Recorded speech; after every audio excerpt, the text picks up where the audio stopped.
con Gladys Rodríguez. Éxitos 99.9.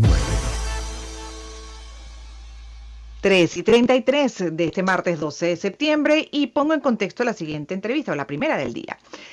Y me parece además relevante sobre lo que vamos a conversar a propósito incluso de, por ejemplo, ya candidaturas, incluso una en particular que goza de la popularidad en el caso de Venezuela, por ejemplo, de María Corina Machado para las primarias de oposición.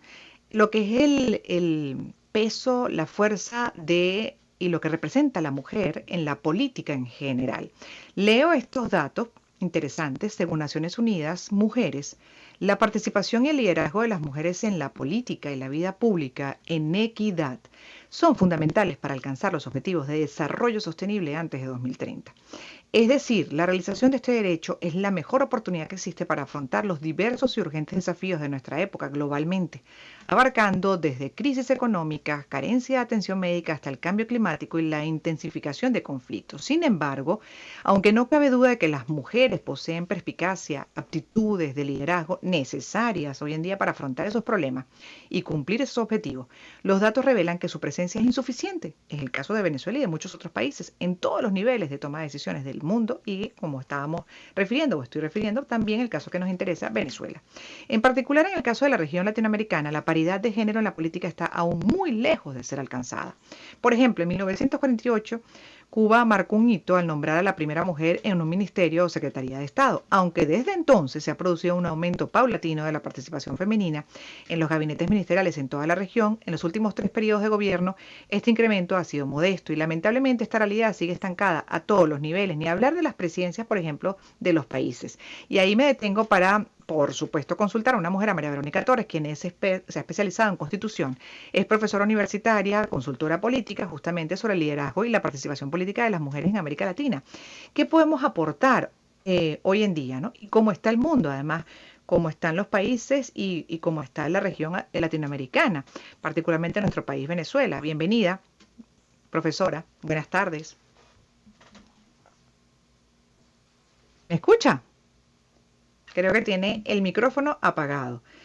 Pero ya vamos a enlazar con ella y bueno, me puedo extender incluso a compartir lo que es mi impresión, que no sé si ella también la comparte, sobre lo que hoy en día, o por lo menos para mí, representa el liderazgo femenino versus el liderazgo masculino. Para mí es un complemento. Primero que nada, para mí es un complemento incluso en todos los espacios de vida, en la relación de pareja, entre amistades, en los equipos.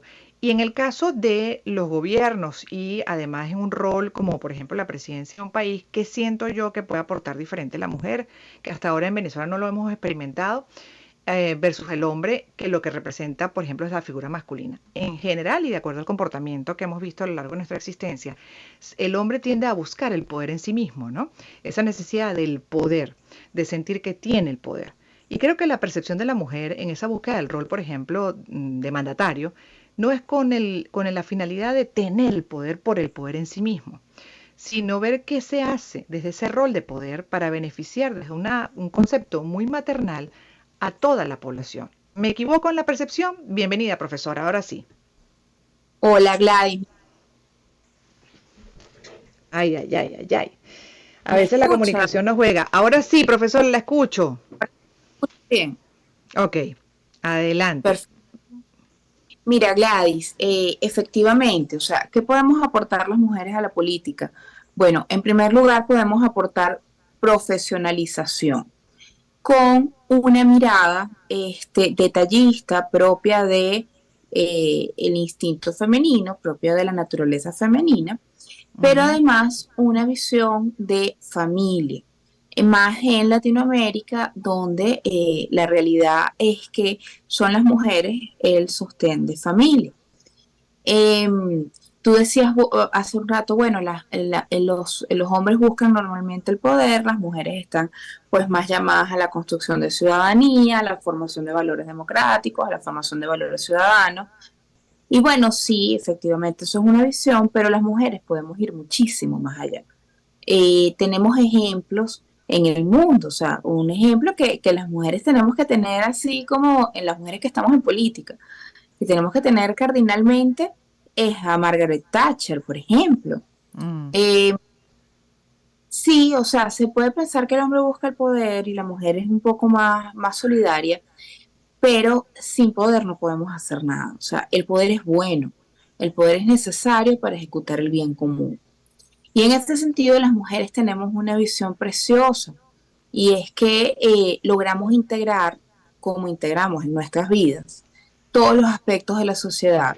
Y por eso es tan importante, ¿no? La Ujú. desigualdad de género en los cargos públicos y el tema de cuotas, bueno, se debe a muchos factores. No es un tema nada más eh, numérico, o sea, no es un tema nada más matemático, de que haya una igualdad matemática de hombres y mujeres en los distintos órganos del Estado, en los ministerios, en los órganos parlamentarios, etcétera, sino es un tema meritorio. Y en ese sentido, hay varias cosas que creo que es importante que como mujeres tenemos que tener muy en cuenta. En primer lugar, y es que los cargos de representación pública tienen que ser ganados no por cuota, sino por mérito. Ya Ujú. las mujeres estamos en una etapa, que si estuviéramos hablando de los años 20, de los años 30, si estuviéramos hablando incluso de los años 50 y 70, bueno, pudiéramos decir, bueno, es que las mujeres ya, por el tema de la educación, por el tema de las barreras generacionales, por el tema de las barreras educativas, todo eso ya ha sido superado, gracias a Dios. Y las mujeres estamos en un punto en el que la verdad es que tenemos que ganarnos esos puestos por mérito, no por cuota, y que gane el mejor, el que esté en mejores condiciones de administrar el poder y de administrar los servicios públicos. Me Otro encanta tema eso que dice. importante es lo que tú comentabas, que es la complementariedad, entender el feminismo desde la complementariedad, sabiendo que hombre y mujer, desde sus capacidades, son capaces de aportar eh, visiones distintas y complementarias Sí. para el desarrollo humano integral. Ujú. Pero justamente dentro de esas fortalezas, por ejemplo, ¿cómo se pueden complementar? ¿Qué análisis han hecho, profesora, además como consultora política, cómo se complementa la mujer con el hombre dentro de ese campo político y entendiendo, bueno, el poder para beneficio de la colectividad, ¿no? El poder como algo muy importante, necesario, pero básicamente para ejecutar políticas públicas eficientes que favorezcan a la mayoría. Y creo que ese sería como más el enfoque de lo que planteaba al inicio, de creo que, bueno, la búsqueda del poder para eso por parte del criterio femenino en versus la búsqueda, y no podemos generalizar, porque por supuesto hay también casos así, de hombres que buscan el poder para beneficiar a todos y no beneficiarse de una manera individual. Pero sí se percibe a lo largo de la historia que siempre o ha habido hombres que básicamente tienen quizás por esa naturaleza masculina la necesidad del poder en sí mismo por lo que representa el poder. Bueno, fíjate, te entiendo perfectamente y entiendo esa visión. La verdad es que durante muchísimos años fue así. En este momento estamos luchando contra eso en política todavía.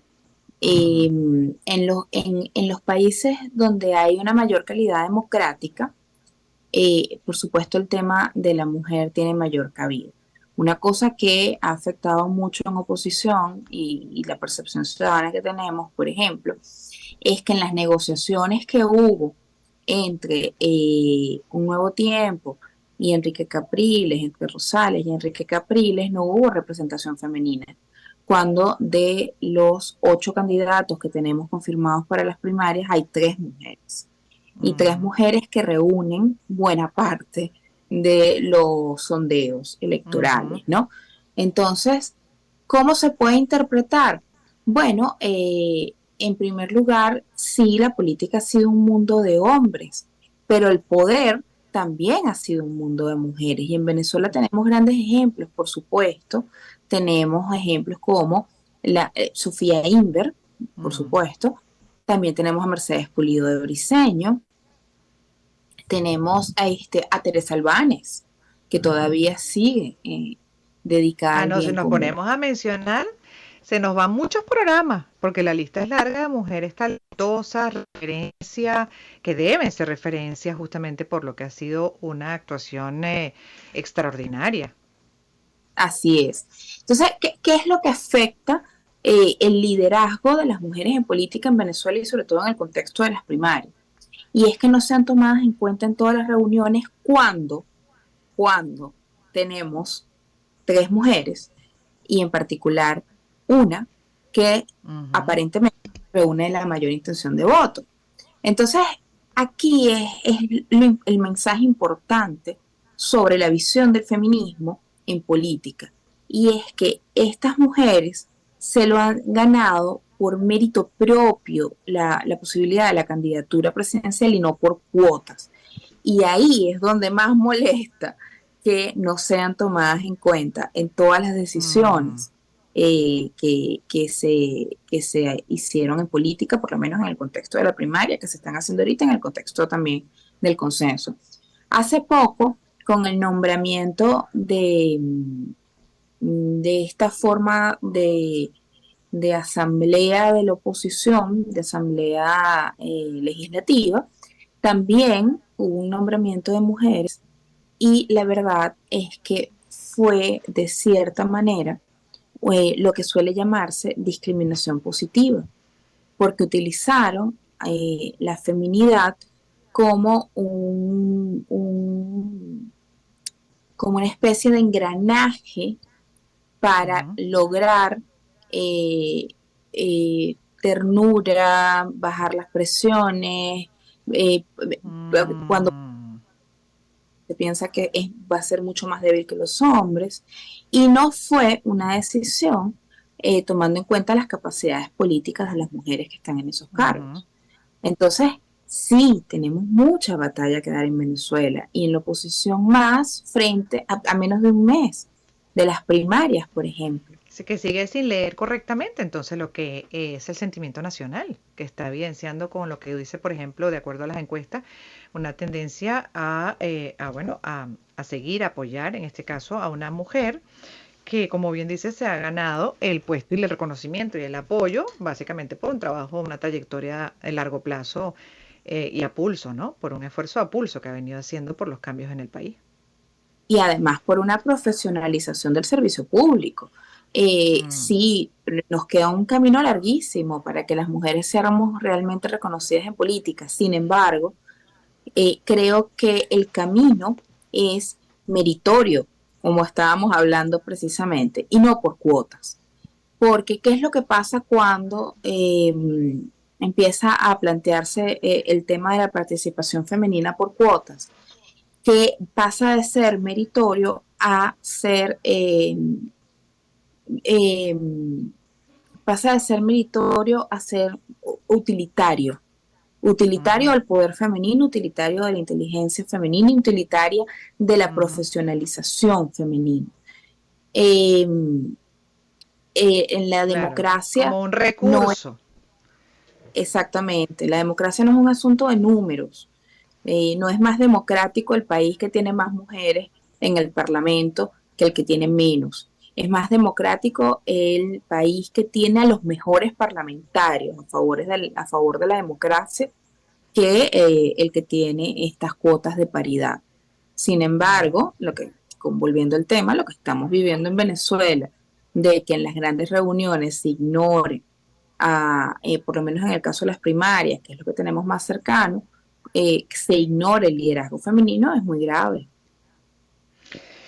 Bueno, es que como siempre insisto también en espacios como este, profesora, no terminamos de aprender. En el caso de la oposición, pues este tipo de actos, de acciones evidencian eso, ¿no?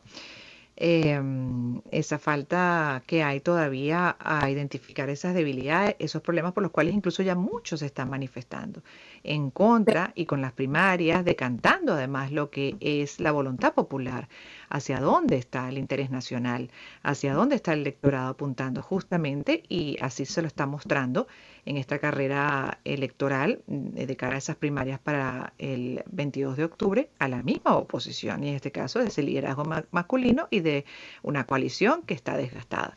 Mil gracias, profesora, por haber estado con nosotros. Lamentándolo mucho, tengo que despedirla, pero por razones de tiempo, porque me hubiese quedado hablando con usted, me parece necesario.